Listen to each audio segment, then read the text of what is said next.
what's going on, everyone? Thank you for showing up to today's stream. Today, we are going to be talking about this guy back here, uh, the WRX TS. This one kind of snuck up on me. I wasn't paying attention to what Subaru was doing with its new lineup, and been reading about this for about the last 10 hours, just trying to dig up as much information as I can. They're kind of keeping a lot of details still pretty tight. They're just kind of throwing some images and road test data out there. But is it going to be worth it, guys? I mean, we've been waiting for an STI to come back from the dead since COVID. And they just keep giving us facelifts of this WRX with its floppy shifter and its split case transmission and drive-by cable system. It's not there. It's not there. I mean, I don't feel that it's there. This is kind of like the millennial STI. Can I say that? Can I call it that? Is that fair? Are the Subaru consumers nowadays, are they okay with just settling for this because they never experienced a real STI? I mean, they're kind of hard to find out in the wild now because we modified them, we crashed them, we blew the engines up. Trying to find a virgin STI that hasn't been taken through the numbers is pretty hard. And if you do find one for sale, they're pretty beat up. They're not in good condition. It's very rare that I find one that's unscathed, without rust, with a engine that's still in it. I mean, I had a gentleman technician this week. He was able to obtain one. Unfortunately, it came in a very queer package. It wasn't running right because it didn't have a transmission. And when he went to go work on the engine, when he got a transmission, and he's like, "Man, this engine's kind of weird, man." And we looked at it closer. We go, "That's not an EJ 255 series engine. That's a 250. Somebody blew their STI engine up and just dumped a generic WRX engine in there. Not cool." So he pretty much just got a shell. He's hunting around trying to find a STI set of heads right now because he's okay. He's like, "I'm gonna buy me a short block and I'm gonna build me an STI engine, but you got to find some cylinder heads, and then you got to get a manifold." I mean, he's got to build this thing. It sucks. Let's check in, see how we're here. Chat's already blowing up. Mr. Fantastic looks like a 10th gen Civic. Yes. Thank you. I am not a fan of this new Aerostream design with the integrated scoop in the hood, the slick sides. No. No, I'm old fashioned. Call me old fashioned, but and I'm gonna curse. I'm gonna curse when I say this, but the original STI that came to America, all right, I think 2004 was the best one. Big ass wing on the trunk, big monster scoop on the hood, and it just said, "Fuck aerodynamics. I'm a fun car to drive." That's what I liked. That's what I appreciated about Subaru, and that's what brought me into the company. I was like, "These guys are weird." All right, they're not chasing down Aerostream. They're not trying to be flashy. They just built a fun car. And over the years, we've started just smoothing corners out, putting bigger rims on. We lost the wing. There was a time I thought it was going to come back when we had the hatch for a couple of years. I missed the hatch. A lot of my customers are begging for a hatchback to come back. But Subaru says sales weren't big enough. Well, you only gave us what, 20,000 of them to sell? That's not fair. I mean, you've really got to get a car on the market for a good 4 years before you can say the customers aren't into it. Because you got to think about it, folks. I mean, if you're in Subaru marketing, you got to think about this. The STI is like a $60,000 car, and everyone who buys one has maxed out their credit trying to buy one. They can't afford to trade it up and get a hatch, right? So you got to give people a couple years to rebuild their credit, pay off a credit card, move back into their parents' basement, and take out another $700 car loan. Yikes. Thought the WRX STI was about 305. Yeah. Yeah, the current gen WRX is not cracking 300 without modification. It's at a safe detune. Yeah, you're already. Yep, you're taking the thunder, Mr. Fantastic. You already know what's going on. This WRX TS is not going over 300 horses. They're chasing the torque, which is understandable. This is an all-wheel drive system, so it's not meant to chase down Chargers and Mustangs and any kind of American muscle car, all right? These are track cars, so they're meant to get up off the line, get around the corner, slow down a little bit, and take off again really, really fast. That's really the advantage of having an all-time all-wheel drive system with a lot more torque. And you're building, you're designing for torque, but in order to balance out the vehicle, you sacrifice a little horsepower, but that allows you to maneuver around the corners in and out a lot faster. So you stay in that sweet spot of an RPM band. That's why I kind of get a little bit disturbed when people start talking about I'm going to build a 400 horsepower WRX, a 500 horsepower WRX. I'm like, you don't understand your physics enough. I was like, that's great. You're chasing a number, but now you've just turned it into a time attack car. That means all you're doing is just quarter miles, and you're going to get your ass whooped by every rear wheel drive American muscle car out there that was designed around that strategy. Like, stick to what you are. Okay, you're a track car. You go in and out of corners fast. That's your strategy. You win it in the corners, not on the straightaway. What's going on, Learning with Juan? I'm gonna butcher this name. I don't do names. I'm so sorry, Matt. Matitiasa. The last gen had boomerang taillights too. Boomerang taillights too. That's right. Yeah, I don't catch up with the names. Yes, and this TS is going to be getting some big ass Brembos in the front and the rear. 6 spots in the front and 4s in the rear. The community seems to be already tuned in with this. I feel so sad, but then again, I'm always a little bit behind the power curve, staying up to date. I usually stay more up to date on the problems than I do with the latest crap that come out. Hey, hey, hey, from Canadian. Yes, man, I'm gonna be watching the Dallas Stars play the Oilers tomorrow. We'll see how that goes down. So you guys kicked our asses the other day, 3-1. Oh, if we don't get another game, if Dallas doesn't get another game on Sunday, we can kiss conference goodbye, man. But I am really impressed with the Dallas Stars at how can I want to use a word here. I want to use a word.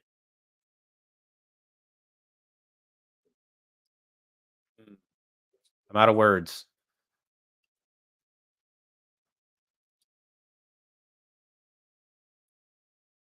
It's very rare to find a team that can actually go to the final four back to back like that. I mean, it's Dallas has done a really good job with their team building, but so have some of these other hot state teams like Florida, the Florida Panthers. We're talking about hockey, guys, and I'm going to drift off here. So I'm going to stop with hockey, but I'm just going to make a observational joke that the United States teams that are up in the north that conquered hockey in the 90s, Michigan, New York, Pennsylvania, they all suck now.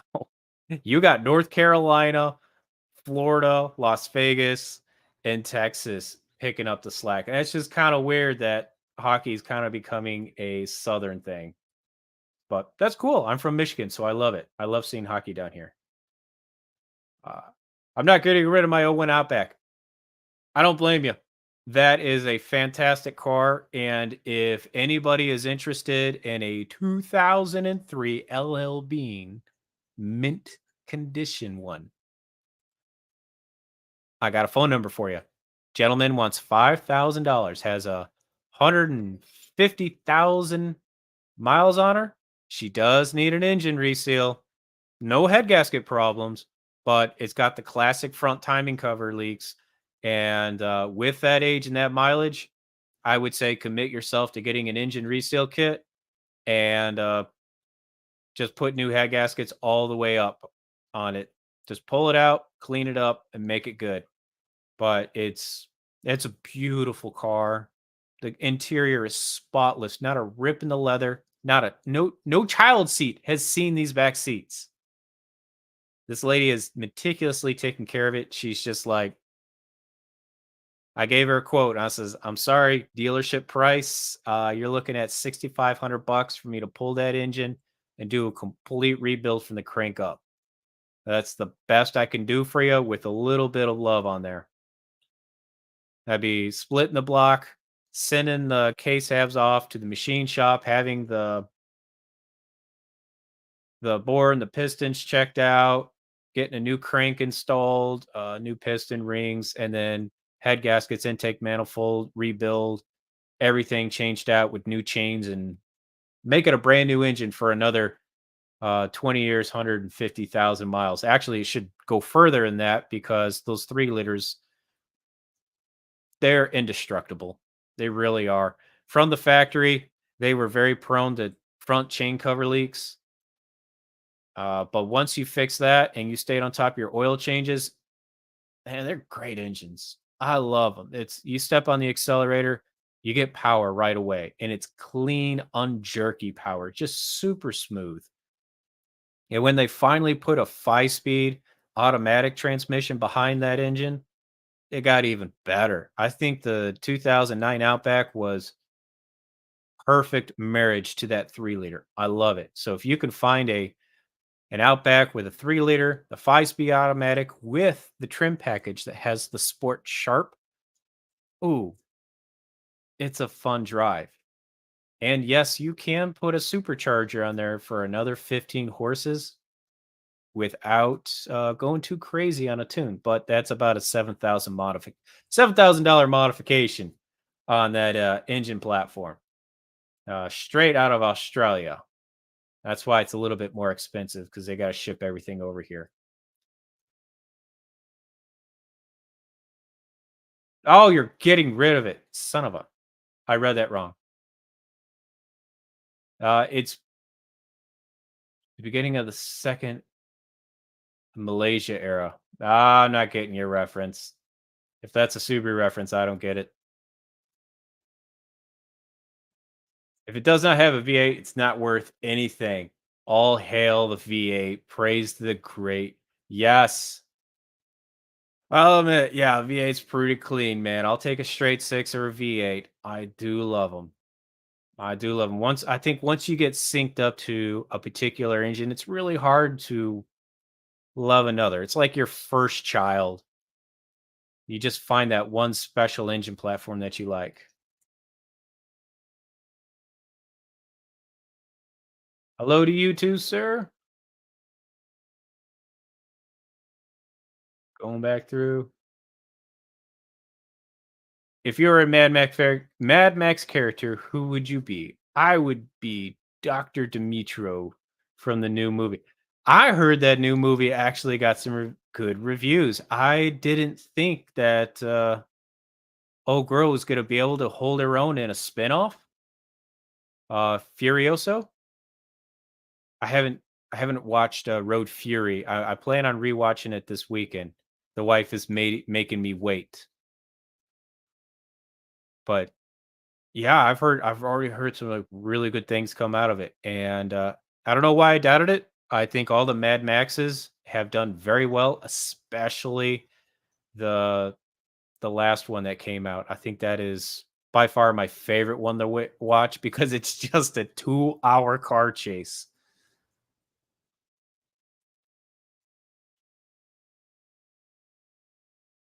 Yes, everything look our cars are looking like Toyotas and Hondas now. We don't have our own flair anymore.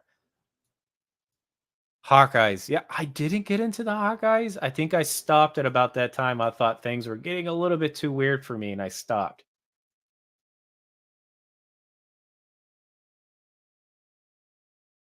Yeah, dude, I'll jinx the hell out of anything. Quick Rich, what's going on?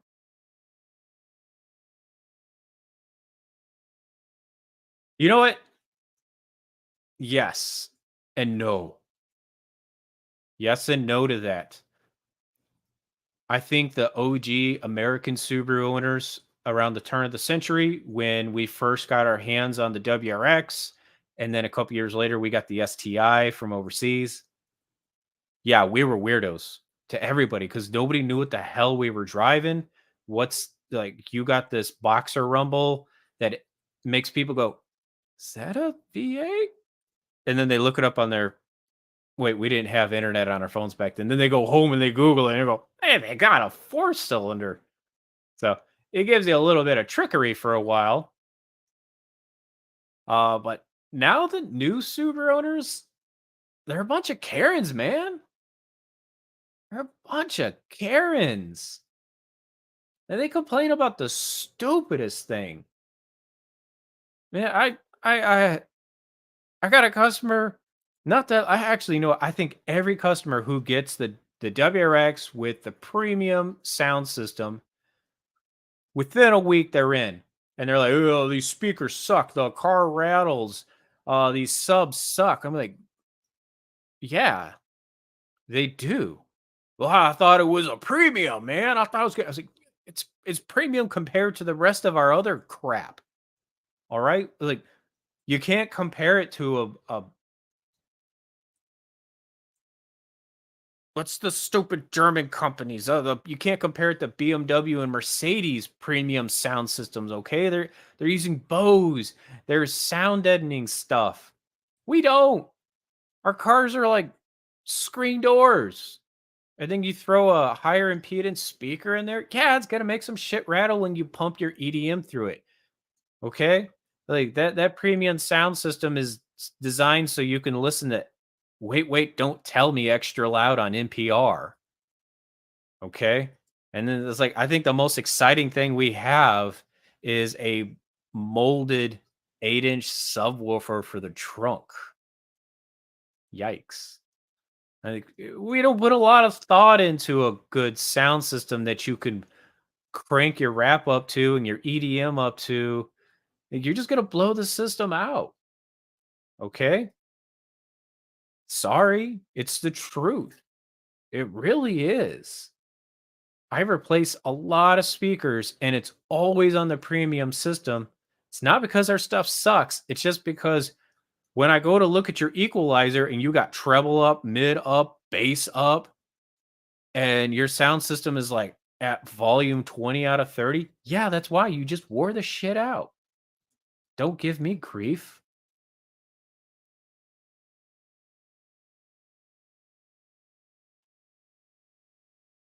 The hatch on the Outback is helpful too. Oh yeah, yeah. That's why I keep the wagon. I love wagons.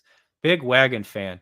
I think if these two Outbacks that I'm carrying on my shoulders right now, I got me an '03 with a 2003 with 60,000 miles on it. It's got a 3 liter in it. Still trying to get that transmission working again. And then I got this '09. If I can't get any more love out of these cars, I'm just probably gonna go to VW and get me a poor man's Audi wagon and call it a day. Because I like sedan level height wagons. That's just my thing. I don't like all this lifted up crossover SUV garbage. I don't like the Asian companies trying to imitate the American market. Stop trying to make everything look like a Tejo. I don't get it. It's, it's not a Tejo, especially when Subaru came out with the Ascent and they said, "Oh, this CVT has a 5,000 pound tow package." Do you know how many? You know how many people came over from Tejos? Like we got so many Tejos traded in with people who are like, "I'm gonna be able to pull my Skyliner or my Ski-Doo." I'm like, "No, you're not. You'll probably do it once." No, no, I would not do that. I really wouldn't do that. A lot of times, kind of yikes. It's like so many people don't understand just how basic physics works. It's like, yes, it has a 5,000 pound tow package, but then you loaded up 1,200 pounds of family in there with all their stupid cargo. It's the total weight of everything, all the human flesh and dead weight in the vehicle, plus whatever you're towing. They don't get that. And then, you start driving up hills and you want to do it 80 miles an hour and you want to know why everything's burned up on your car. I'm like, well, yeah, the drive shafts are only this big around, folks. It's a tiny drive shaft. It's a tiny engine. It's no. I think a pop up camper is about the only thing dependable that you could pull every single day with that. And the fact that Subaru did not even come with an integrated electronic parking brake system really shows how much faith they had in it. Okay. Yes, the trailer hitch on the Ascent does come with a 6-pin connector so you can hook up electronic parking brake. Well, why wouldn't we just integrate it like GMC and Chevrolet and Ford did? If it's a real tow package setup, and let's integrate it into the wiring harnesses. I've seen so many botched up electronic parking brake module installs come in and they're burning up our body integrated units because they're not splicing the wires correctly. They're literally just cutting back shielding, wrapping wires around and electro taping it on. Yeah, that's what U-Haul does. When they say, "Yeah, yeah, buy our parking brake module, install it for free." That's what they do for free. It's called lowest bidder.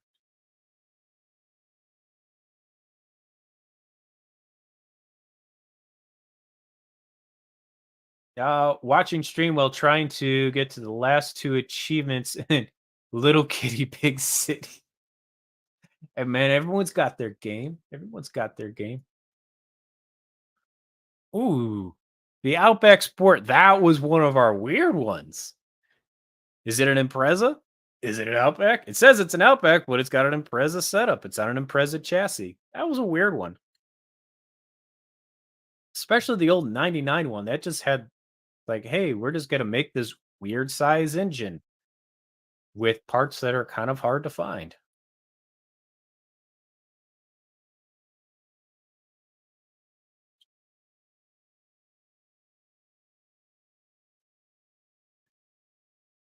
Let's see. You guys have got a conversation. Let's see if I find some new. How to auto repair. How you doing, sir? Everyone knows each other. I like it when everybody knows each other. Hey, I'm just gonna scroll through and find some new faces now because if I try and read these conversations, we're gonna be here for hours. You guys got your own thing going on. What's up, Clarence? How's it going on? All right, so let's start taking a look at this WRX. I think I already gave you some spoilers. A lot of you already kind of knows what's going on, but we're gonna do a share screen here. Let me just bring up the whole damn window so I can flip between some tabs. And boom. Can I make it bigger? Yes. Let's make it bigger with ads. Hell yeah. So this is what we got going on here. What are we getting with this? Well, let's see. World Rally Blue. Yeah, okay, that's a given. Classic Subaru color. We're getting more unpainted package and no, or we're getting more unpainted trim and no, there is no trim package to get your trim painted. And those who have been painting it, it's been flaking off. I have yet to see somebody get a paint job that sticks. Something about this plastic paint is not sticking to it too well. We are still getting plastic fender liners right here. And they're not fender liners, they're fender covers because they don't want you to roll them, guys. They got tired of you rolling your fenders and messing up the trade in value. So we put these dumb things here. And again, I've seen people, they pop them off, they get them painted, even by a professional. They s- After a few car washes, they start looking like crap. Plastic side skirt, unpainted. Why? Because they know you're going to slam it and you're going to hit speed bumps and you're going to mess up your skirt. They're kind of taking a page out of Saturn's book here, aren't they? If you remember Saturn's from the 90s, I think they were the first ones to start that hot trash where they gave you front, rear bumpers and side skirts that were not painted. They did that because the car sales were so hot. Actually, believe it, Saturn's in the 90s. A 90s Saturn was shit hot, guys. Like that was a balanced car for the budget and they couldn't get them out of factories fast enough. And some marketing guy just said, "Can we sell them not painted? What will they buy them?" And they did. People bought them with black plastic bumpers, front and rear, and black skirts. Hilarious. It's hilarious. So if you see one out in the wild, they're still out there. They got a lot of miles on them. They're still out there. That car wasn't an accident. It came like that from the dealership. Oh, you're gonna get some custom WRX badging right here to trick people into thinking that says STI, but when they get close up on it, they're gonna go, not STI. It's called a taco sedan, the TS. Same old boring hood scoop right there. Same old boring lights. They're gonna be LEDs, LED fog lamps. At least they gave that to the community now. You're getting your LEDs because in the past, if you had a Subaru that had incandescent bulbs anywhere, or they had the halogen bulbs anywhere, and you upgraded them with an LED kit, I guarantee you got some weird codes. Those cars hated LEDs. And for those of you who don't understand why putting LEDs in a Subaru, if not any other car, could cause some weird codes, it's because the LEDs use the voltage differently. Okay. The voltage drop is different across the circuit. No matter how much Sylvania or whatever Chinese company is making that upgrade package does it, the timing just isn't right. And eventually the computer will get confused with that little bit of ghost voltage hanging around, and another circuit's going to soak it up and it's going to make that circuit make a bad decision because all the decisions are made based off of voltage drop. Okay. I had a customer with a 2015 Legacy, had 120,000 miles on it, and he was having transmission codes. No shop could figure it out. This guy didn't even give the dealership a try. I was his last resort. That's what he told me. You guys are my last resort, or I'm selling this thing. I would. So here's the story. It's got a 2015 Legacy CVT edition. It's got these transmission codes. First shop's like, oh, CVTs are garbage. It's probably shot. So let's put a reman in. They put a reman in. Same codes. Oh shit! Don't tell the customer. Let's just buy a computer and see if that does it. We'll eat the computer. Nope, didn't fix it. Now they got to give the bad news to the customer. Hey, the transmission didn't fix it. Uh, we bought you a computer and that didn't fix it. Sorry, buddy. So customer paid the bills and he kicked some rocks and he tried to find another shop and another shop sold him a body integrated unit. That didn't fix it. So now he finally comes to us, gives gives us a lot of crap, has no faith in us whatsoever. I pull into the shop, I do my walk around and I go, "Those brake light bulbs look funny." Took a closer look. Yeah, they're LEDs. I took them out, put incandescent bulbs in. Code went immediately from current to historical. I told the guy, "Here's your LEDs." And he's, "What?" Now you got LEDs in your car, and they can make these computers do some really dumb stuff like set codes. He was pissed off. He didn't believe it. And I says, "The bulbs are on the house, bro. If the code comes back, let me know. But I'm pretty sure it won't." He was pissed. He was just absolute pissed. Gave us a whole bunch of angry comments. He left us a bad survey. "Why? I fixed your fucking car." Left us a bad Google review. "Why? I fixed your fucking car. It's not my fault somebody robbed $8,000 from you." Christ, dude. What an angry guy. He was so damn angry. It was like,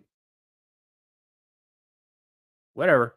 I had another one, just posted up a video about a couple of months ago. Had a Forester. He had LEDs in his dome lights. Okay. The one that's in the center of the headliner had him in the map light. Car was dying on the highway. That was his concern. He says, "I'll just drive, and all of a sudden, the engine starts spitting and sputtering. I pull over to the side of the road. I have to restart, and then it drives fine for a couple of days, and then it gets weird." No codes. There was no codes whatsoever in this car. And he had already gone to other shops, got coils, coil packs, and spark plugs. All right. Now, if some of you don't understand, coil packs are expensive, right? They can run a couple $100 a piece. So on a 4-cylinder engine, this dude's got $800 worth of coil packs. Then he bought $100 worth of plugs, and he still paid somebody to do it. There's like $1,200 in the hole on this. Finally brings it in because somebody says it's got to be a computer or it's got to be a harness problem.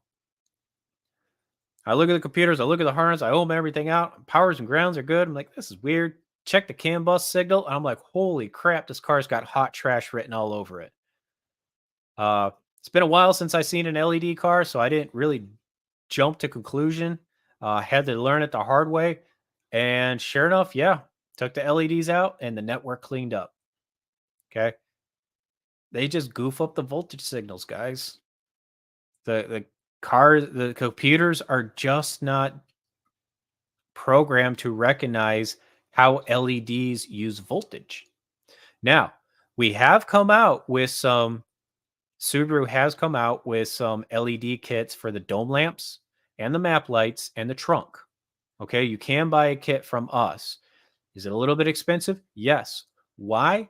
It's because we have certified, we have UL certified those LEDs. So we have made sure that the computer recognizes those signals, those voltage drops correctly. So it's worth spending the money because you're not going to get some weird codes. I just had a viewer this week. He emailed me and says, "Hey, I got a 2019 WRX. I saw your video about diagnosing the ELCM switch in the charcoal canister." He said, "I got a code for that. How do I diagnose it?" The first thing I replied was, "You got LEDs in your car? You got them in the headlamps? You got them in the fog lights?" "Yeah, how'd you know?" "Take them out, dude. That's your problem. Guarantee it." Like, put all the lights back to stock. No questions asked. Clear the code. I guarantee it won't come back. Why is that a problem? Well, it's because the voltage signals on your emission systems, they're so sensitive, okay, because they're reading very low atmospheric pressure sensors. All right. So they're looking for pressure differences in like half a psi, and they have to respond a certain way.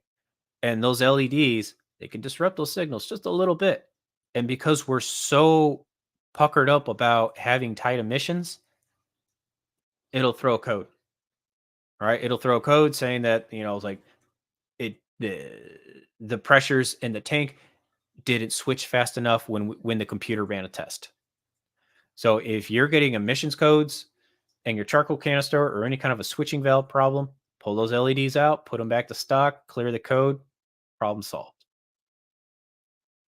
Back to this car. All right, so we're not getting any horsepower gains. We're getting a little bit of torque gain. We're not getting any flashy wheels. I think they've kind of maxed out the rim size and this wheel well as best as they can. Let's scroll on down. Whoa, what do we got there? full digital gauge clusters. Full digital. Now, these look really close to, oh, what's that?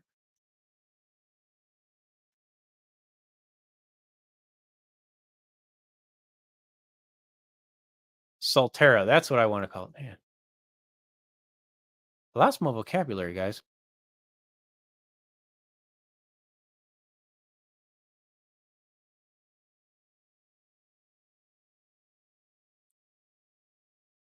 Not very similar to that Solterra, but you know, the computer circuits inside of it could be the same. That looks like something we bought from Toyota. That really does. If I dug through the Toyota gauge clusters, I bet you I would find a Toyota gauge cluster that's really close to looking like that. Now, this could be cool if Subaru decided to make a phone app where you could download some different skins for it, get some different animations for the gauges, change the back. I mean, if they opened it up to that with a supporting network where you could change some of the stuff and customize it with a phone app, that'd be bitching. But honestly, this looks cheap and boring. I'd rather just have analog gauges. I don't want your fake gauge sweep. I don't want your fake STI badge. That's just me. Like, some people like them. These new kids like them, but man, I'll take a set of old analog gauges that sweep naturally any day. I think that just looks cooler. But so far, I looked high and low, and Subaru is not saying that there's going to be any kind of way to change anything outside of the preloaded settings. So they're going to preload some things in there that you can tweak around on the radio unit. But as far as later support with updating those from a Subaru related website, no, I haven't found anything. But I'd like to see them do that. That would be super super cool. The seats, Recaro seats are back. Recaro seats are good. I like them. They're super comfy. We're getting leather, not leather. So if any of you are familiar with our new Subaru pleather, it's a little bit more sensitive to wearing out in some sensitive buttocks areas where people scooch in the seat weird. Uh, Kind of like with the Subaru steering wheels. Okay, they got that softer leather, that softer pleather. It's more of a synthetic leather. It's not that real leather. So if you're a person who likes to lotion their hands a lot, you're gonna ruin that steering wheel, hands down. Everyone that comes in with peeling leather in the steering wheel and they complain about it, I find huge bottles of like cocoa butter and other kind of fragrancy lotions sitting in the cup holder or the door card. And I have to tell them, be like, it's the lotion that's killing it. Sorry. It's a synthetic based leather. It's cheap. It's cheap. And if you put a steering wheel cover on it, it'll wear it out faster than the lotion. Why? Because that the petroleum, the silicone that is in the pleather counter reacts with the off gassing of that cheap plastic inner lining of the wheel cover, and it makes it soft and it rips it apart. No good solution to it. We should just go back to real leather and call it a day. I mean, that's okay if you want to pleather the seats, they can take it because you're wearing clothing most of the time, so you're not going to ruin it too much unless you're just really bad about getting in and out of your car like you're one of those seat sliders. But on the steering wheel, you got to put the good stuff. You really do. Uh, you're gonna get some stitching that looked like it came from Alibaba. I wasn't really happy with the TS stitching that came on the BRZ. You could definitely tell that the people who did the stitching for the Recaro logo and the people who did the stitching for the WRX TS or I'm sorry, the BRZ TS, two different companies, and I didn't really like it. I'm not trying to say like I'm a big seamstress person, but I would definitely like the sewing patterns to match. Uh, you're getting blue door cards. So that's kind of a nice little throwback to the STIs from the early days when everything was blue. You had blue carpet, blue door cards, blue trim. So I really like that little bit of throwback. But what happens if you buy a red one? Are you gonna get blue interior? Or are all the WRX TSs gonna come in World Rally Blue with blue pinstriping interior? I couldn't get an answer to that one. So if they did decide to come out with a if there is gonna be an option to get a red one and you got red seat trim and you got red interior trim and red door carding, okay, that's cool. All right, you're following the pattern up there. So nice to see that the Recaro seats are coming back. I wish that that was always an upgrade option, but they kind of float in and out. Uh, as far as the other arguments, guys, you're getting the same kind of gearbox. I'm not a fan of the split case gearbox. I don't like the way it feels. I really don't like the fact that ever since the WRX, uh, when it got the chain driven engine, the FA, it got a drive by cable system.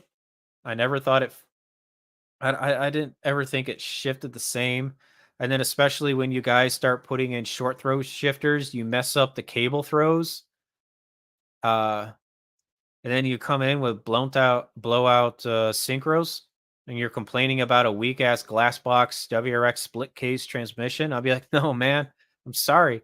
You change the shifter design, and you didn't, measure out all the lashing and your shifter cables. It's not a bolt on. It's not like the old days where everything was driven by rods.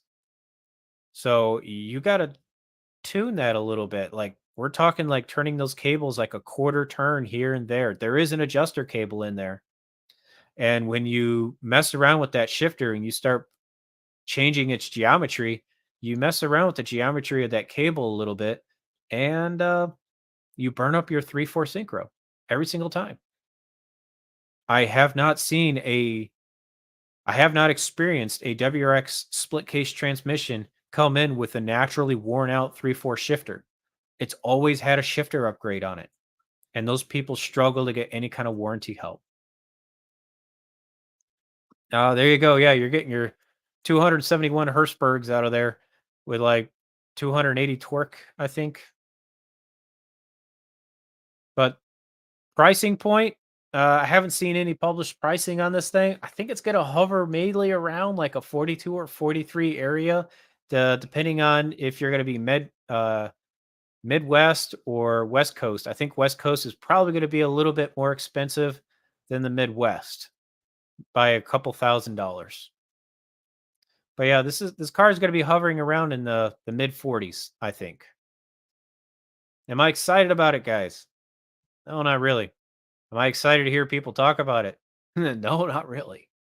Because it's not an STI. It really isn't. It's an impersonator. It's an STI wannabe. Did the STI team get involved into the tuning of this vehicle? Yeah, they were. But with the gearbox setup, there's only so much you can do out of it. It doesn't have a DCCD. It's still got a slipping center differential. Sucks. Still got a small rear diff. Sucks. Still got a tiny drive shaft, tiny axles. So it's just a souped up Honda Civic with all-wheel drive. That's all I see. I see Toyota. That's all I see in this. I see Toyota messing around with our cars because Toyota owns us now. They own just enough of us to make a decision. Let's catch up with chat. Y'all have been feisty. I have an emissions code on my O1 Outback, but it's because it's 23 years old. It could honestly just be as simple as a collapsed pipe, man. They're really easy to figure out. There's not a lot of problems with those emission codes. If it does have an emissions code, I've seen. Oh, it's either a worn out switching valve, that's really common, or the charcoal canisters flooded with gas. Because people still have a bad habit of rounding up to the nearest gallon or the nearest dollar at the pump. Folks, ever since the charcoal canister came out, we have been telling you, do not top off your tanks. Do not roll to the nearest dollar, to the nearest gallon. When the pump is done, the pump is done. Okay? That little bit of extra gas is going to slowly find its way into the charcoal canister. And when the charcoal canister starts getting saturated with liquid gasoline, it's dead. That is the only time that I've replaced Subaru charcoal canisters is because they got liquid gas in them. And you won't feel gas sloshing around in there. But the little charcoal pellets in there, they will always hold on to a little bit. And I got a video up where I took one out of a guy's '05 Baja, and he didn't believe me. And we had the new one in the shop when we ordered. And I told him, I says, I'm gonna pull this, you're gonna pay me to pull this out, and then we're gonna weigh it side by side. And I guarantee yours is gonna be about a pound and a half heavier. Sure enough, it was. And I was like, it's got gas in it, dude. It's like, once those pellets soak up liquid gas, they're done. They don't dry out. There's no way to dry it out. Well, maybe if you took it out of the car and left it alone for a year, maybe it will naturally dry out. I don't know.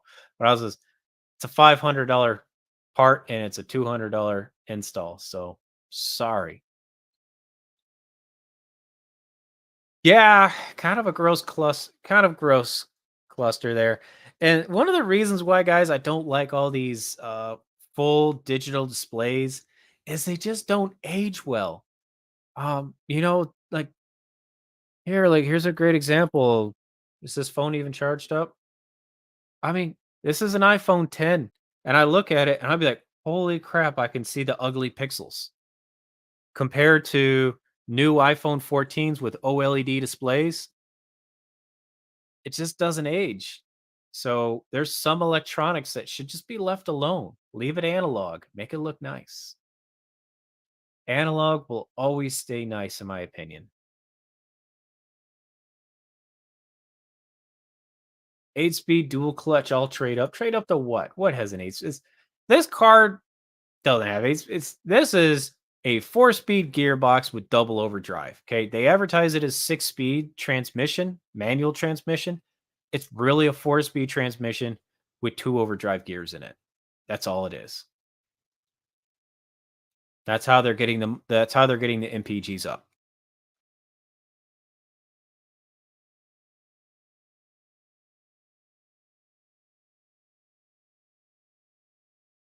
You'll be driving with blank dash half the time. I'm gonna say, yeah. I got a feeling that we're gonna get a lot of concerns with dashes not illuminating correctly. We're gonna get complaints of dead pixels. We're gonna get line screen problems. Uh, I am not happy to deal with the warranty repair on these digital clusters. I'm really not, because those are all the problems that Ford went through when they integrated that into the Mach E. Is my Ford guy was like, dude, he's like, people are just calling us out about the stupidest thing, like one dead pixel. And guess what? The manufacturer will not warranty out an entire digital combo meter for one dead pixel. They said that they had to have so many dead pixels or they had to have a cluster of dead pixels. So one dead pixel, they won't hear you. So then people were starting to like sabotage the screen, trying to like cause more damage.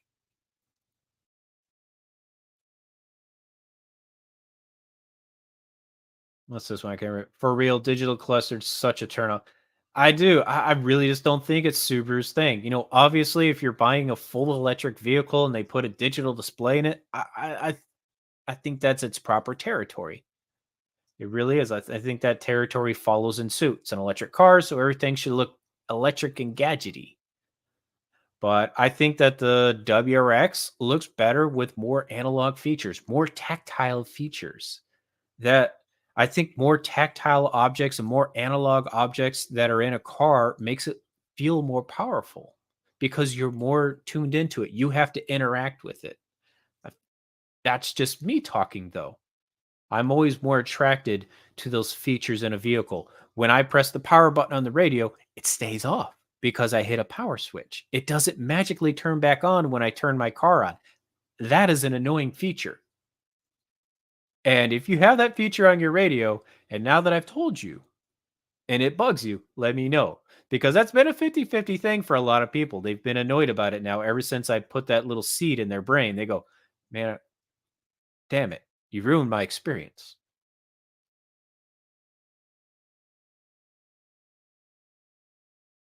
I do like real leather, not the lame synthetic or made names. Yeah, yeah, faux leather.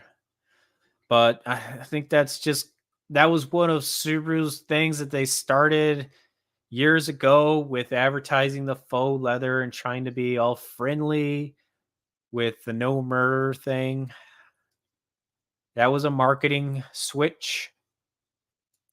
But if you're gonna do a high trim level TS, bring back the leather. Give me a signature edition full leather setup. Give me full leather seats. Give me full leather steering wheel. Give me a leather shifter knob. Okay, like if you're paying 45 grand for a car, I don't want fake stuff. No, especially I don't want unpainted plastic. That annoys me. Because if you look at our Solterra here,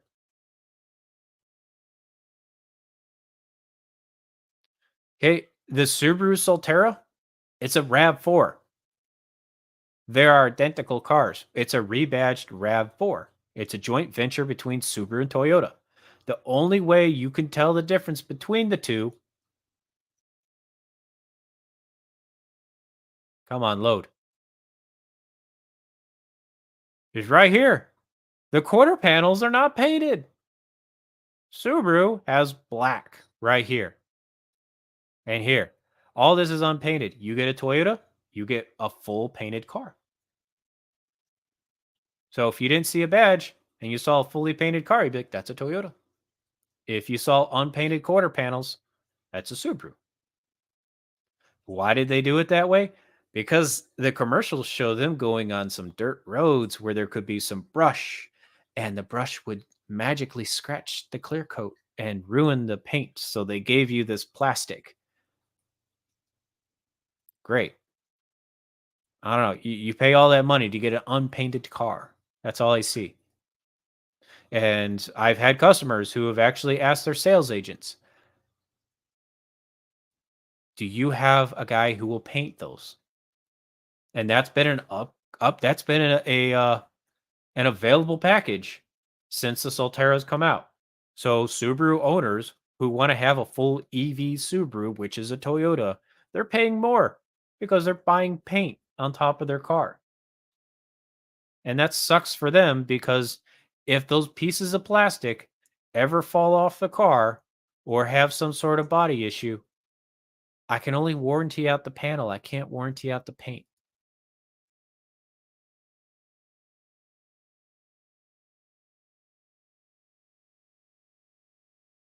Real gauges, leather, yes.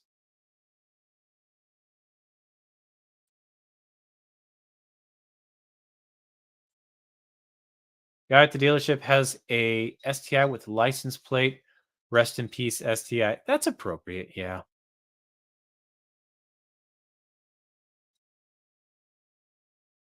Yeah. Yeah, they do. It started with the BRZ. So, um, if I say this incorrectly, I'm sorry. So I'm going to paraphrase some things. This is the way I understand it. Toyota wanted a Roadster. So they designed the chassis for the Roadster. They it's it's all their computers, all their wiring harness, but they needed a engine that could sit low. So they went to their neighborhood agent, Subaru, and they said, "Hey, that Boxer, that'll fit nicely. Can we have one?" And Subaru said, "Yeah, but we want a Roadster too. So we'll make you an engine if we can rebadge your FRS as a BRZ with a couple of tweaks. So it's not the same. And they agreed to it. So that was kind of a headache for Subaru technicians trying to troubleshoot electrical problems on the BRZ when it first came out, because we had to learn how to read a Toyota catalog, which was dramatically different. Toyota likes to categorize their things differently. They like to label the things differently. So when we were trying to do key fobs in the beginning, we were getting really confused because Toyota calls it a coalition module, and we just call it a key fob module. In the parts manual, it literally just says key fob module, which is a very good generic name for it. But Toyota had to be weird and call it a coalition module. So the longer the short of it is, Toyota wanted a Roadster, and they needed help with an engine, and we went to Subaru, and Subaru said, "Yeah, we'll help you with an engine. And if we're going to waste the resources on designing this for you, and if you want to have a say in how this engine performs, because Toyota did, then Subaru says, we want you to invest in our company for so many years." So I think it was like 22% or 25%, somewhere like that. Uh, Toyota invested into Subaru. So if the product failed, then Toyota would lose a little bit. But the BRZ was a hit. Everybody was really happy with the BRZ. And since then, Toyota has slowly started just accruing a little bit more Toyota stuff. Now, it's been fun working with Toyota. I don't hate the relationship. I really don't. I don't hate our relationship. We've been getting some good electronics from them. And I saw the relationship in the beginning not going away. I said to myself, this is the first stepping stone to Subaru getting a good Crosstrek hybrid, because the Crosstrek hybrid that came out originally was a cop out. We we just made it for the tax breaks. There was a time when, if you guys remember, like back in like 2014, 15, where all of a sudden everybody just had a hybrid. They had their own version of the Prius, a gas electric hybrid, and they all sucked.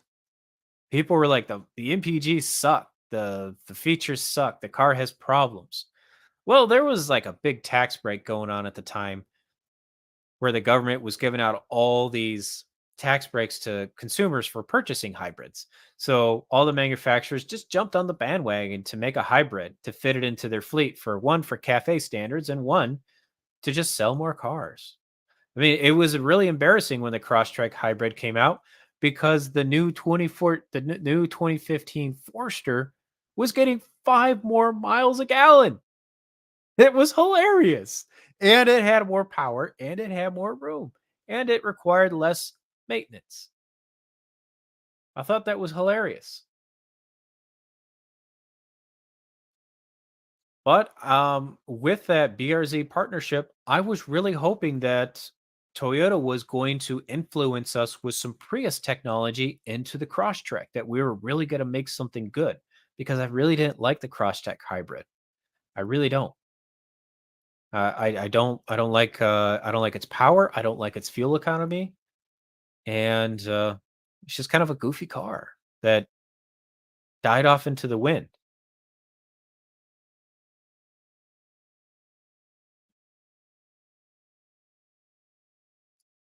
Yeah, 20%. Okay, so that was the initial purchase. Let's just look it up really quick.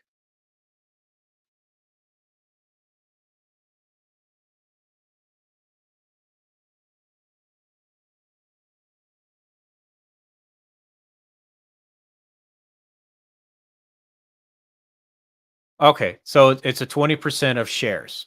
There you go, guys. 20% of shares. I thought that their percentage of share was trickling up, so maybe I just read a bad column.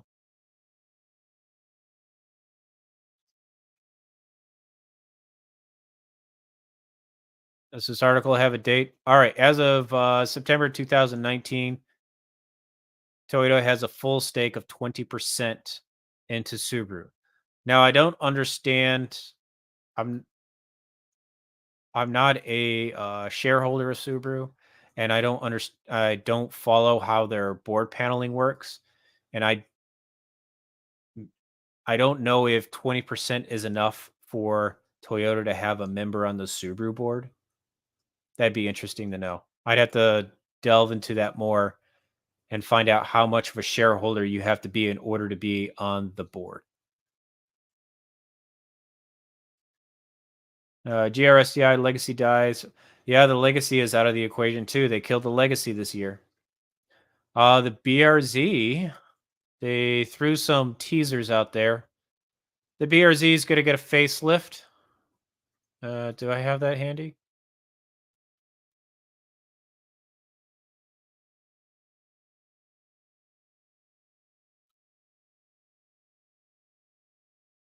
Yeah, so they're going to do a little changeover in production. The BRZ is not completely gone. We're going to get a little bit of taste from Japan. We're going to continue sales here in America because in America, the Toyota 86 and the Subaru BRZ is doing very, very well. They are selling just enough units to keep it on the assembly line. I actually don't get a lot of them in the shop. I think maybe, oh God, I'm going to guess like 1 out of 300 cars that come in is a BRZ. So so I guess that would just be a really good save for reliability as far as engine mechanical problems. They're not coming in for warranty problems. If they do show up, they're just showing up for a tune-up. That's it. They're getting their oil changes done somewhere else. I know the community has a lot of hate for the glue in the pickup tube. I haven't had one of those come into the shop. I haven't had a BRZ come in with any kind of oil starvation problems and glue in the pickup tube.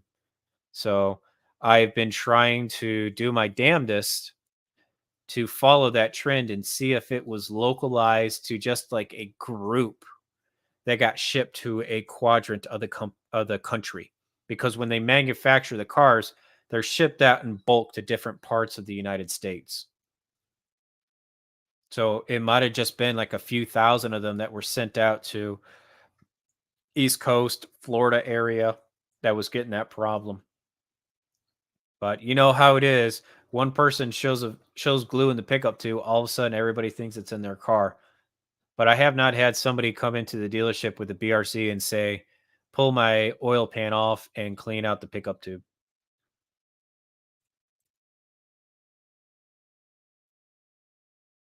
I thought Fuji backed out of Subaru.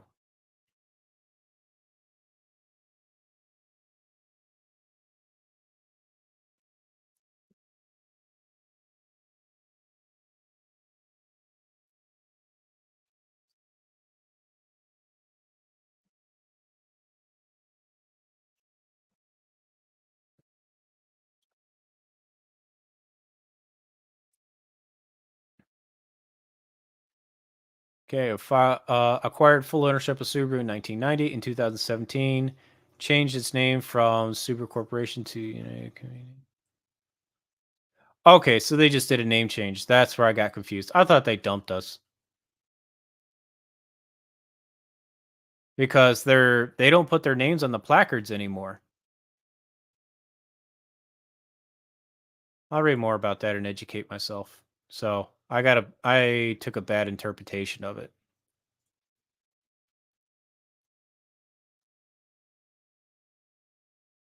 Yeah, the origins date back, blah blah blah. That's just a history article. Yeah, I thought they were done with us when they took their placards off our strut towers. Because in 2009 and down, if you looked at a Subaru driver's side front strut tower, there was a big gray placard that looked like a military placard from a piece of industrial equipment that had like a Fuji Heavy Metals Industries stamp on there. And I think that Subarus from 2009 and down, they're the most well built, overbuilt Subarus ever since 2010 when they started stepping up productions in Indiana. The unibody went down, the noises got more weeder. I mean, they were all doing it to lighten the payload of the vehicle, guys. That's all it was. Is they're changing the way that everything is put together, adding more plastic, changing the way they weld to try and shave off a few 100 pounds here and there. I mean, those 2009 Subarus and down, they're tanks compared to what we have in production now. They've done a really good job shaving weight all over the vehicle. That money, this is not the enthusiast car I want. Agreed. Not that I see anything new worth wanting.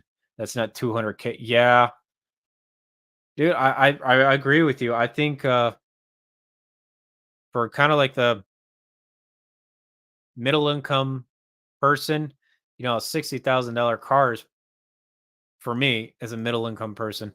$60,000 is probably the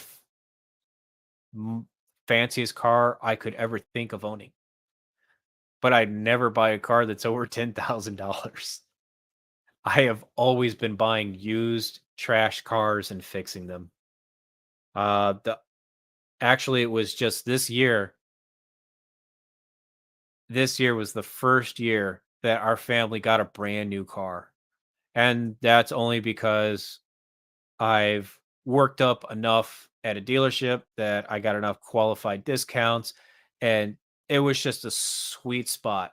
It really was a sweet spot of just owning the perfect used car and having a peak trade-in value, having enough in the nest egg saved up, and getting a good year-in clearance discount.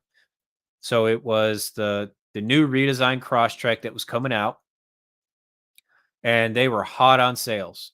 They were just uh, Subaru was selling them as low as they could. The dealerships were being told, don't mark them up, sell them as low as you can because we want to flood the market with these.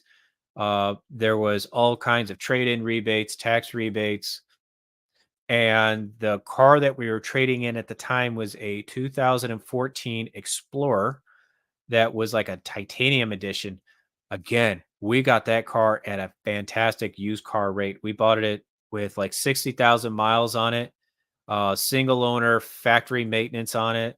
And I think we got it for like $12,000 just because I'm in a unique situation to get really good deals on used cars. And the car that we traded up was a 2013 Taurus Limited Edition, and the resale value on those cars was crazy. People love those new redesigned Tauruses, and they're paying stupid money for them because they're just rebadged Lincolns.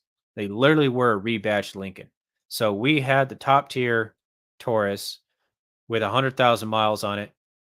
We got fantastic trade in. So we only owed like $3,000 for the Exploder, got the Exploder, and the Exploder had the V6 engine in it before they went to the EcoBoosts with all the leaky valve cover problems and the turbocharger problems. So when we were getting ready to test the waters and see is this car marketable, we were blown away at what people were paying for that car used at 100K, $14,000. Holy crap.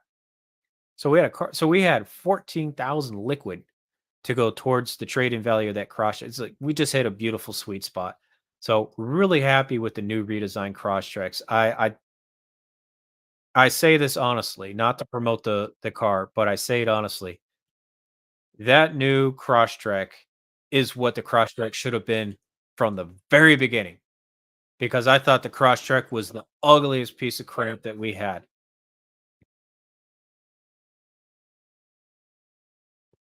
Dogs are hungry.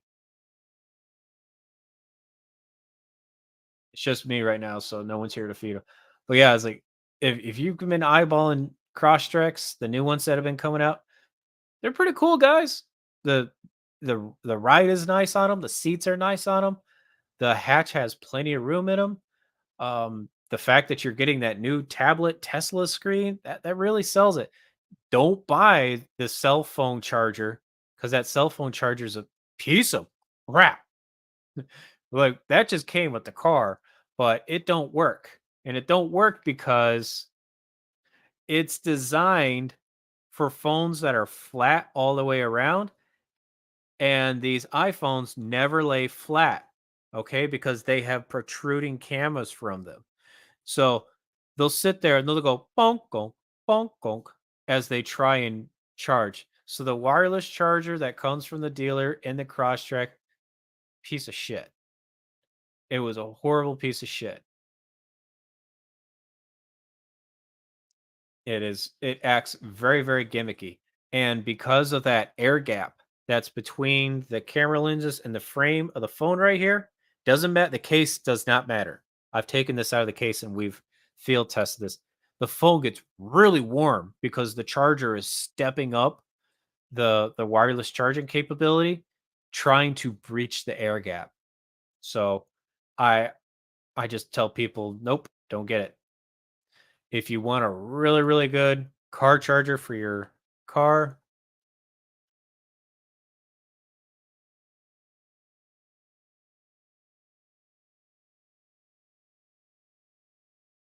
it's made by Archon. I really do like these.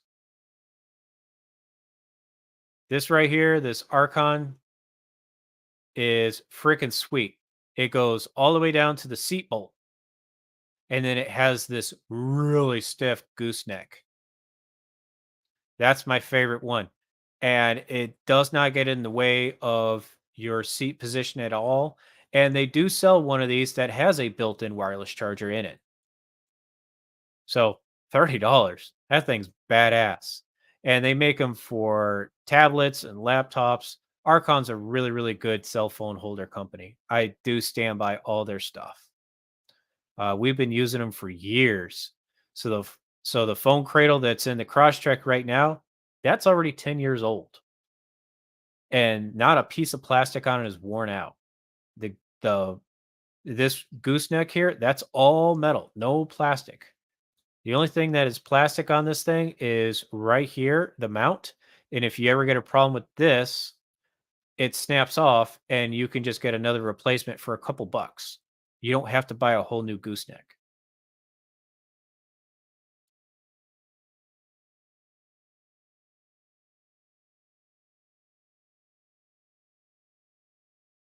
Nissan bought Mitsubishi. I believe it. Yeah. I need Fluffy to talk about that one. I got to learn more about the Nissan Mitsubishi. Like Ford and Mazda, they're buddy buddy. Who's had who's GMC friends with? They got a few friends out there.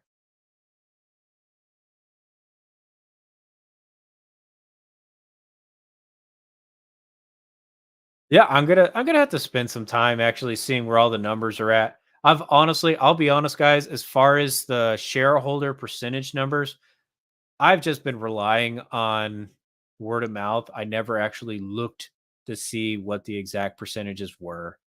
So if I misspoke, I'm very sorry.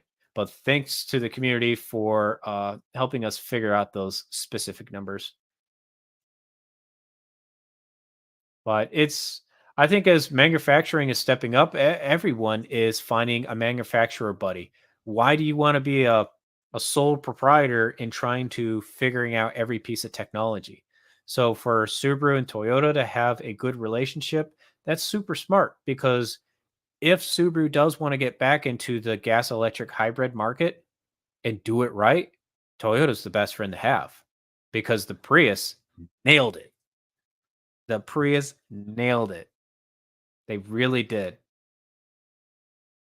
Priuses with like 150,000 miles on them, they still have stupid resale value on them. They could have trashed interiors. People don't care. They don't care. And it's like if you need a new engine for a Prius, they're stupid cheap. As I was just looking at that the other day. What is it? What's a PRIUS? How much is a Prius short block?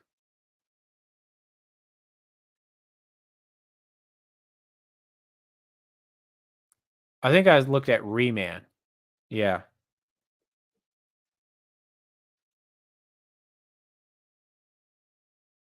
that's got to be everything right there.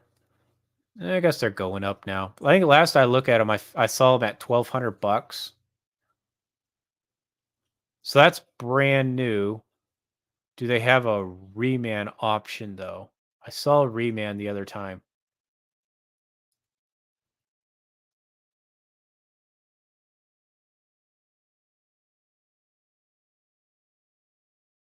But I talked to my neighborhood Toyota guy, and he says that they do Prius short blocks all the time, customer pay. They come in with 200,000 miles on them, and it's only because like the fourth or fifth owner of the car is really bad at doing oil changes because they don't think that a hybrid needs oil changes that much.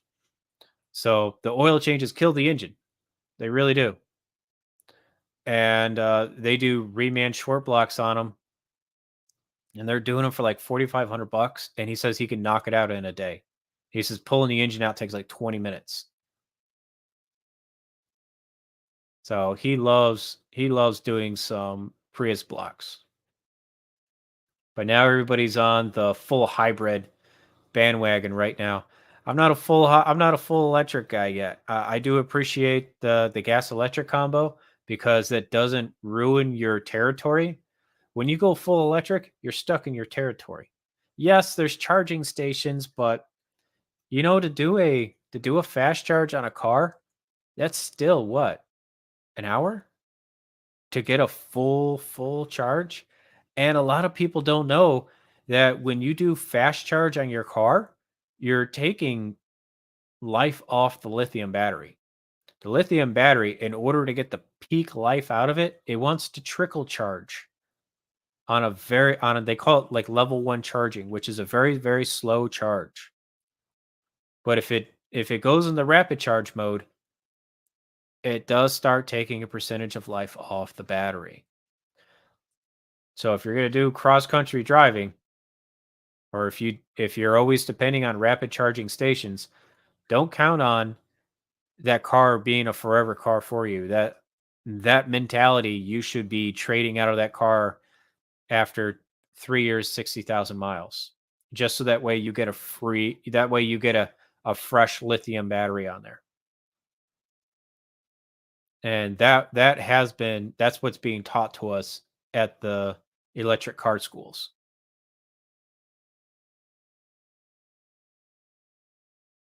Felicia, how's it going? Thank you. Paul P. Sergio's here. And Juan. All right, we got a lot of green here today, guys. So let's see here. 12 people in. If you're still here and you are a member of the channel, I think it is appropriate that we do a monthly tool giveaway. So uh type into the comments that you're here. And so that way I can load you up into the spin the wheel for the tools.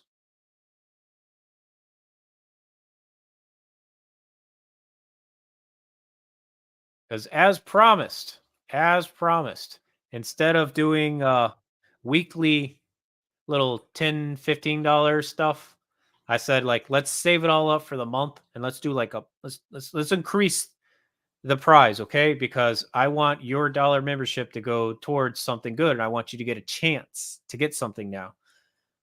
So the the new rules on the tool giveaway was we're going to do it monthly. We're going to do it monthly, or we're going to do it automatically if we got 10 people in the live stream 1 hour into the stream. So it's 9 o'clock. We're doing a checkup now. That we're in an automatic tool giveaway. So let's go ahead and start adding names. If your name is green, that means you're a member.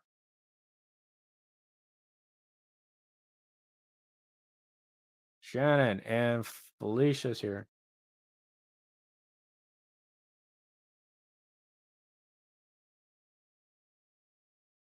What else we got? Sergio.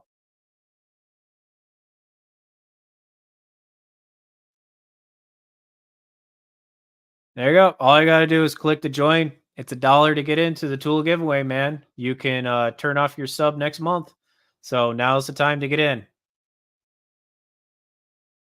So once you turn green, let me know. Paul P is here.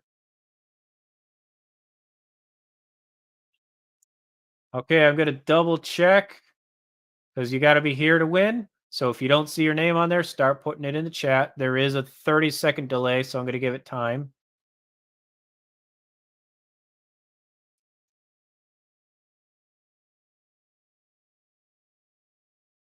A couple of other visitors that were here earlier on, but they're not commenting anymore. So if you're still in the background, guys, Clarence, talking to you. Give me a hello in the chat. Let me know you're still here. Quick Wrench, give me a hello. I know you got all the tools, dude, but you could probably still surprise a friend or something like that. Someone who's wanting to learn cars. You could win something cool.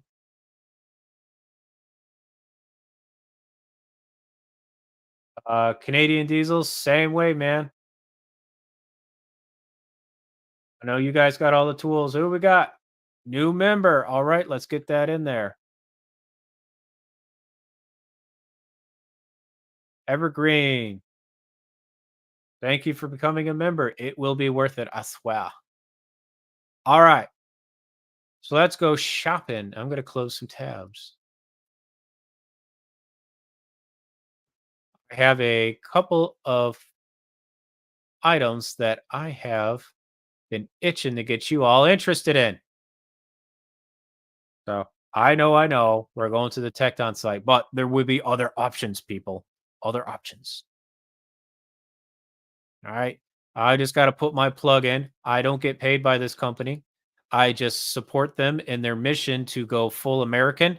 They were at one time a full Taiwanese company, and now they are opening up a base in Michigan, and they are moving a lot of their manufacturing to Michigan. So you can easily find out what tools are and are not made in America by easily clicking on a tool and scrolling all the way down to the bottom. And right there, United States. They are very happy to share all the descriptions and compare their products against the competition. The mini pry bar set is one that I have been giving away a lot. I love the mini pry bar set. All their crow feet just got upgraded and they are amazing. And I also like the fact that you can buy individual pieces from them and they're very affordable. Look at 18 bucks. Go over to the metric side. That has got me a 19 millimeter, 19 bucks. Not shabby. And they are very, very happy to do all the dimensions there. So you know exactly what you're getting. You get all the CAD drawings. I like that. All right. So enough said.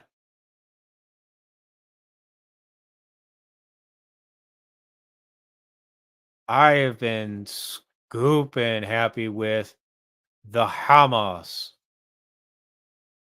New to their inventory in the last couple of months, they now have a big badass Thor hammer. We have a 50-ounce long handle steel flat face split shot field hammer. This thing hits with some big power. I really like that the handle isn't the same girth all the way down. They actually kind of gave you this little bulge right here so you could choke up. You get a tang right here so it doesn't slip out of your hand. This thing hits like a 5-pound sledge. It really does. Very, very comfortable in the handle there. So I'm going to have the option of the flat face going. We got the 50-ounce ball peen option. And the 80-ounce dead blow. Hell yeah. All right, so those three are on the board. Now we're going to go over here to our Ermejon. And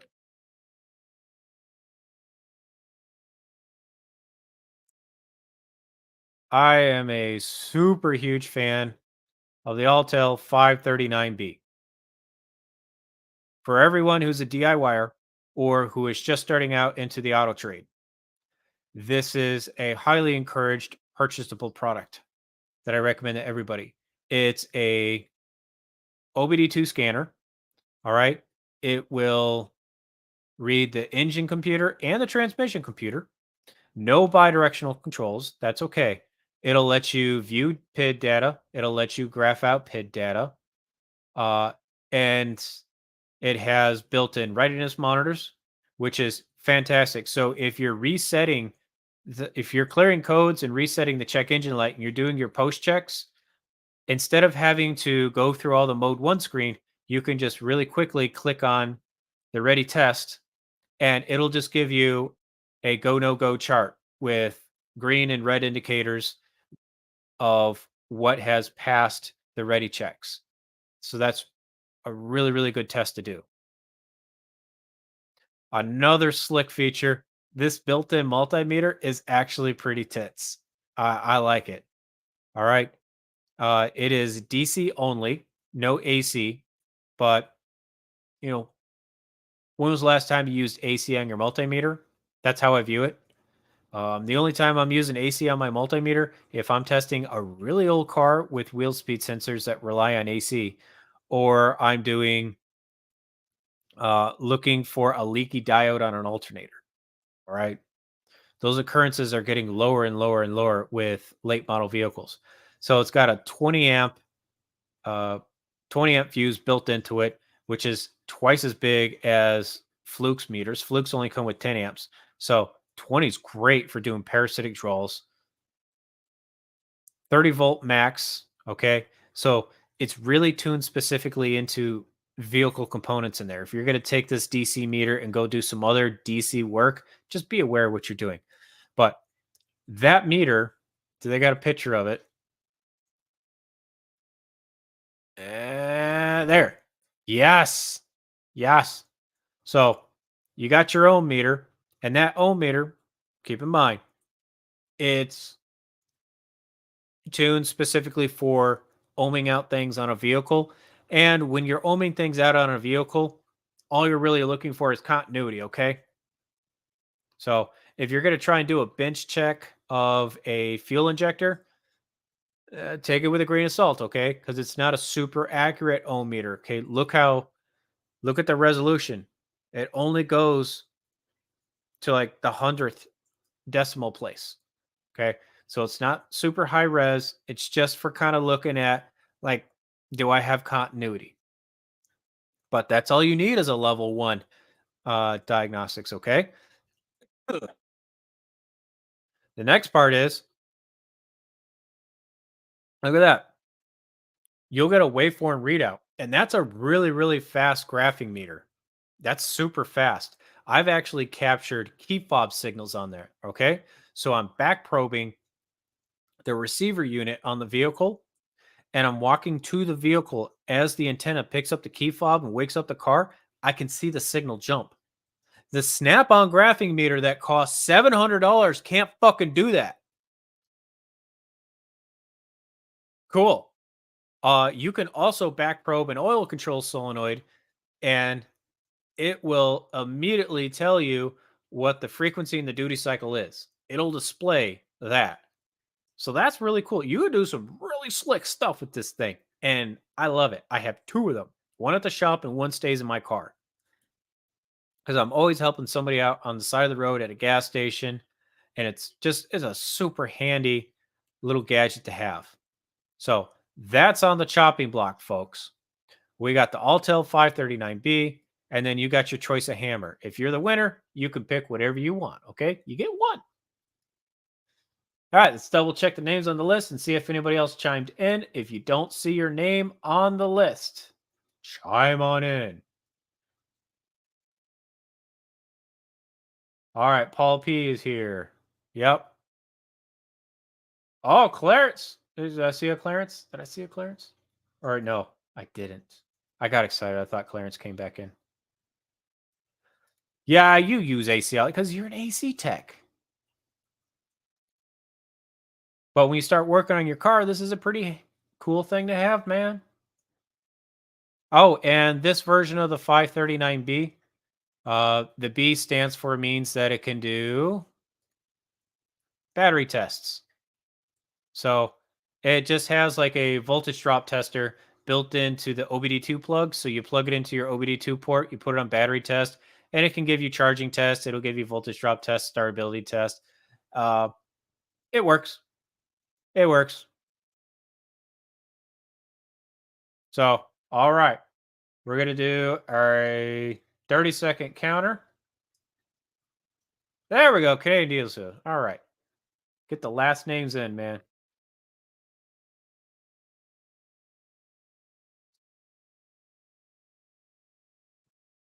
Like I said, guys, I know these two chaps right here. These guy and this guy, they got every tool under the sun. But you know what? You can surprise that kid down the road that's getting in the cars. All right. Or you can get a big ass hammer and go kill some squirrels. Go play whack a mole. And that'll be the last minute. I think I've said it enough. If you haven't figured it out that you need to put your name in the comments so I know you're here to get you on the list. That is it. Here we go. Here we go. Here we go. Here we go. Here we go. Here we go. Who's gonna get it? Who's gonna get it? Learning with Juan. Are you still here, Mr. Juan? I know there's a 20-second delay. So exciting. Should I do the scary music? I can do the scary music.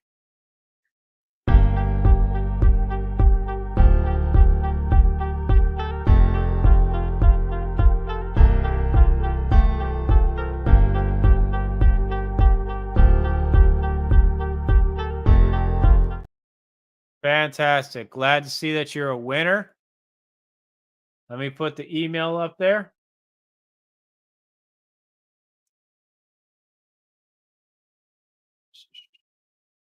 Email, boom. Okay.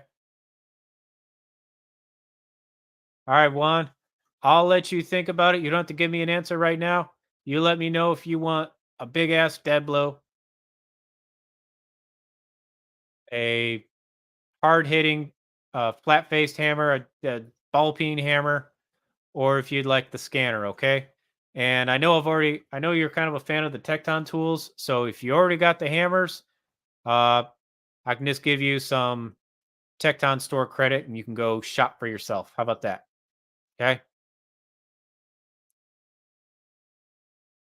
Folks, that email up there, that is an open email. If you do send me questions, pictures, videos, anything to read about, learn about, I do engage with that through email. I am happy to work with you through your troubleshooting. So if you have questions about troubleshooting and you say, hey, you got a code, you can help me out by giving me a VIN number, a year, make, and model. That really does help. Just don't say, I got a Subaru with a code. Give me some specifics, give me a story, give me some pictures. That always helps. Uh, the only thing I won't humor is I'm not going to critique somebody else's work because that is code in the mechanic industry of not fair. You don't always know the entire story, so I don't like shaming somebody else's work unless I see pure bad negligence. Okay, if they really screwed up the vehicle and they endangered you or the vehicle. But in reality, mechanics are human beings. They have bad days, they get cross eyed, and they can make a simple mistake. Yes, it's an inconvenience to you, but I don't like tarnishing their name, their garage, anyway, like that. I always give them the benefit of the doubt. And as far as having a bad experience or having a mechanic do a mistake to your vehicle, as the motto goes, the best mistakes are the ones that they can fix. Okay? Give them the opportunity to fix their mistake. I've made my share of mistakes and I have personally paid for them out of my own time, staying late, coming in on a Saturday. So, with that said, Juan, get a hold of me. Everyone, thank you for coming on the live stream. I've enjoyed having conversations with you. I don't want to keep you up too late because I do have some puppies to feed and nobody else is here to entertain them, and they're about to get super feisty. Thank you again for coming out. And that will be the end of the stream today. Thank you so much. Oh, I didn't upload my outgoing music. Boo. Yeah, we'll do this.